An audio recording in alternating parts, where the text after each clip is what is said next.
د نیکمرغه لوی اختر د خوښیو لپاره امنیتي تدابیر. د 215 اعظم قلي اردو لومړي پلي لیوال لخوا ټاکل شوي موظف ټیم د ښار ولسوالۍ او عمومي شاراګانو لپاره د نظم د کنټرول او امن د ټینګښت لپاره تدابیر پیل کړي دي.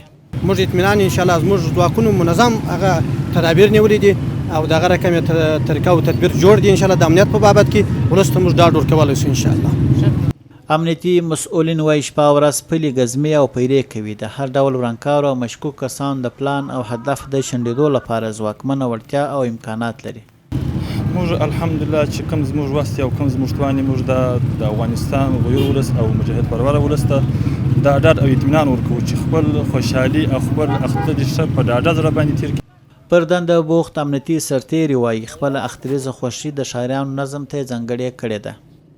نو موږ ولس ته دا ډاډ ورکوو چې موږ شپه او ورځ د ولس په خدمت کې یو او خدمت یې کوو. دوی دې په ډاډه زړه سره خپل اختر ولمانځي او خپلې خوشحالۍ دې په ښه ډاډه زړه سره ولمانځي. موږ د هلمند اوسېدونکي امنیتي پیل شوي تدابیر ستایي. دوی وایي په مذهبي او ملي ورځو کې تل امنیتي سرتېرو شپې سبا کړي. هر ډول د دولت ضد فعالیتونو مخه نیولې ده. خوشحاله ډېر خوشحاله موږ امنیت یې خوندي کړی دي خدمت یې کړی دي موږ ډېر خوشحاله د ولایت موږ د مجاهدینو سره ډېر خوشحاله یو. نو موږ دا چې امن دی فضا ده د دوی په خاطر نو ځانونه یې ستړي کړي دي د ولس لپاره شپه ورځ ولاړ دي. نو موږ ډېر جن خوشحاله یو.